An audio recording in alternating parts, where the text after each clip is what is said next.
दोस्तों अमेजोन और फ्लिपकार्ट की इस सेल का इंतजार तो हम में से बहुत सारे लोग कर रहे थे, जहां पर जैसे ही 7 अक्टूबर आया प्राइम यूजर वालों ने तो भैया वहां पे धूम मचा दी। उन्होंने कई सारी चीज़ें बाय करी। आपने देखा होगा कि अमेजोन की वेबसाइट रात के 12 बजे किस तरीके से हैंग हो गई थी। मतलब जो बंदे 12 बजे परचेज करना चाह रहे थे चीज़ों, कईयों की 1:45 बजे, कईयों की 12:30 बजे, मतलब इस तरीके से परचेज कंप्लीट हुई है। मतलब चेकआउट ही नहीं कर पा रहे थे। जैसे ही चेकआउट के पेज पे पहुंचे कुछ एरर आ रहे, तो इस तरीके की हालत हो गई। तो यहाँ पर एक शख्स है जिन्होंने मैकबुक एयर M1 खरीदा था, जो कि 63,000 रुपए की उन्हें बढ़िया डील मिल चुकी थी और उन्होंने उसको रात में ही खरीद लिया था किसी तरीके से। और अगले दिन जब उनके पास में ये पैकेज पहुंचता है तो वो वीडियो रिकॉर्ड करना स्टार्ट कर देते हैं अनबॉक्सिंग की। और जब वो अनबॉक्स करते हैं तो उसके अंदर मैकबुक नहीं निकलता है, उसके अंदर HP का पेविलियन निकलता है, जिसको देखकर वो हैरान हो जाते हैं। जिसके बाद में वो रेडिट के ऊपर भी इस वीडियो को डाल देते हैं और बताते हैं कि भैया ये चीज़ें हुई हैं मेरे साथ में। तो अब उन्होंने अमेजोन कस्टमर केयर को तो कह दिया है कि भैया ये चीज़ें हुई हैं। तो हिसाब किताब तो ऐसा ही कहता है कि जब आपने वीडियो बना लिए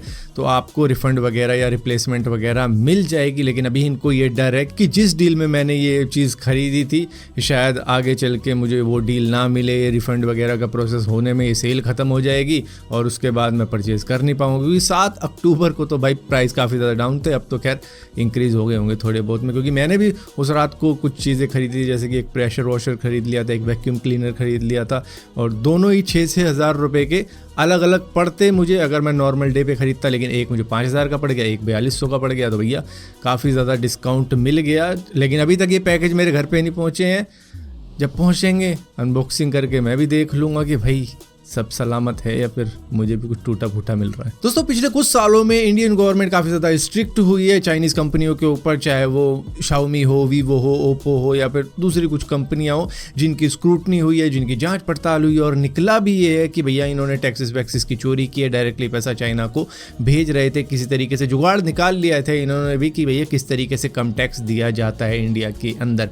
लेकिन अब ईडी ने इनके ऊपर स्क्रूटनी तो रखी तगड़ी वाली, जिससे कि ये सारी चीज़ें पता लगी। और इसी के साथ साथ अब वीवो के 4 एग्जीक्यूटिव्स को भी अरेस्ट कर लिया गया है, इंक्लूडिंग 1 चाइनीज नेशनल। और इसी के साथ साथ लावा नेशनल MD को भी अरेस्ट किया गया है। यहाँ पर PMLA केस के अंदर इनको अरेस्ट किया गया है, मतलब कि prevention of money laundering act. तो इनकी अब जांच पड़ताल होगी कि इनसे सवाल जवाब होंगे कि भाई क्या चल रहा है, कहाँ पैसा आ रहा है, कहाँ से जा रहा है, कुछ बताओ जरा। दोस्तों एक्स ने पैसा कमाने का अब एक और तरीका निकाल लिया है। दरअसल वो अब ऐसी एड्स आपको दिखाने वाला है जो कि आप डिटेक्ट ही नहीं कर पाओगे एड्स, मतलब उसके ऊपर लिखा हुआ नहीं आएगा कि वो एड है नहीं है। मतलब गूगल की ऐड तो आपको पता लग जाती है, उसके नीचे लिखा रहता है ऐड बाय गूगल, तो इस तरीके से हम पता लगा लेते हैं। लेकिन इनकी ऐड का पता नहीं लगा पाओगे कि किसने ये ऐड चलाई है, किसकी ये ऐड है। देख के आप समझ जाओ कि ये एडवर्टाइजमेंट है। जिस तरीके से कई बार स्पॉन्सरशिप आ जाती है ना वीडियो के बीच में, कई लोग पकड़ भी नहीं पाते, तो इस तरीके की चीज़ें हैं अब एक्स के ऊपर, जिस ऐड को आप ना ब्लॉक कर पाओगे ना रिपोर्ट कर पाओगे कि भैया ये ऐड बीच में आ कैसे गई। तो मतलब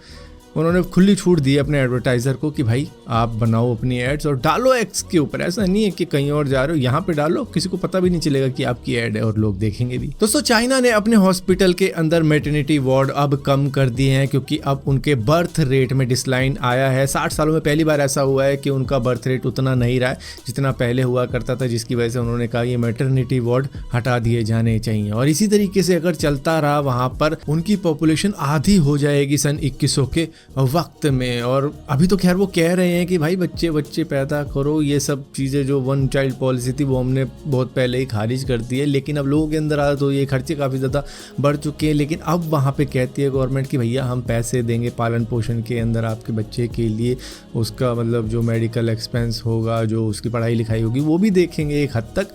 लेकिन एटलीस्ट इस पॉपुलेशन को इस तरीके से डिक्लाइन ना करो कि आगे चल के हम आधे ही रह जाएं। दोस्तों चेन्नई के रहने वाले 30 साल के मोहम्मद इदरिस अपने दोस्त को एक UPI करते हैं 2000 रुपये की, जिसके बाद में इनके पास में एक मैसेज आना चाहिए था डेबिट का। लेकिन इनके पास में मैसेज आ जाता है कि आपके अकाउंट के अंदर 753 करोड़ रुपए क्रेडिट हो जाते हैं, जिसको देख कर ये हैरान हो जाते हैं। इनका अकाउंट होता है कोटक महिंद्रा के अंदर, जिसके बाद में ये तुरंत ही समझदारी दिखाते हैं और बैंक को कॉल करते हैं। मतलब कोई और बंदा होता तो शायद ATM पहुंच जाता है पैसे निकालने के लिए और उसके बाद में इधर उधर सोचता कि निकलूँ, हालांकि एटीएम से कितने ही निकाल लेता, लेकिन कोशिश ज़रूर करता कि भाई किसी को ना पता हूँ और मैं इसको ट्रांसफ़र कर देता हूँ, मतलब कुछ ना कुछ तो जुगाड़बाजी कर देते। लेकिन इन्होंने समझदारी दिखाई, इन्होंने कहा कि भैया हम बैंक को कॉल करते हैं, और इन्होंने बैंक को कॉल करके ये बताया कि भाई इस तरीके से मेरे अकाउंट के अंदर ये क्रेडिट हुआ है पैसा, तो देख लो। जिसके बाद में इनका अकाउंट फ्रीज़ कर दिया जाता है और उसके बाद में जितना इनके अकाउंट में था पैसा उतना ही कर देते हैं और जितना आया था उसको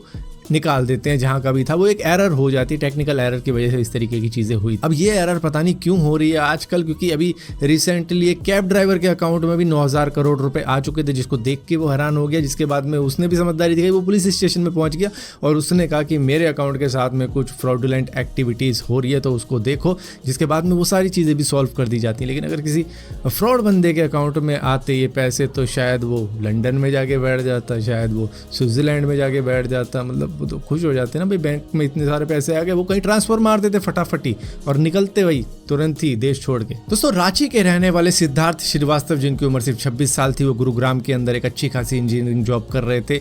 वो पिछले साल मैराथन रेस भी करके आए थे, तो उन्होंने सोचा गोवा के अंदर होने वाली आयरन 70.3 एंड्योरेंस रेस, जिसको ट्रैथलॉन भी कहते हैं, उसमें मैं पार्टिसिपेट करता हूँ। ये वहाँ पे पहुँचे, उस रेस के अंदर पार्टिसिपेट किया, जिसके अंदर 2 किलोमीटर की स्विमिंग करनी थी, 90 किलोमीटर साइकिल चलानी थी और 21 किलोमीटर दौड़ लगानी थी, यानी कि रेस करनी थी। और वो सब कुछ कंप्लीट करने के बाद 500 मीटर दूर ही सिर्फ फिनिशिंग लाइन से ये कोलैप्स कर गए और उसके बाद में कभी भी उठ नहीं पाए, क्योंकि मल्टीपल ऑर्गन फेलियर हो गया था इनको उस रेस के दौरान ही। अब आपको हम तो एक्सपेक्ट कर रहे थे कि शायद हार्ट अटैक वगैरह आया होगा, क्योंकि जब हम दौड़ते हैं तो काफ़ी ज़्यादा दिल धक धक धक धक होने लगता है, तो इस तरीके की सिचुएशन हुई कि नहीं, इनकी मौत हुई एक्सटर्नल हीट स्ट्रोक की वजह से, जिसको EHS भी कहते हैं शॉर्ट फॉर्म के अंदर। इसके अंदर होता है क्या कि हमारी बॉडी का टेम्परेचर काफ़ी ज़्यादा हाई चला जाता है। आप देखते होंगे कई सारे जो मैराथन में दौड़ लगा रहे हैं या फिर साइकिल चला रहे हैं, वो पानी पीने की बजाय अपने सर के ऊपर ही उड़ेल देते हैं अपने आप को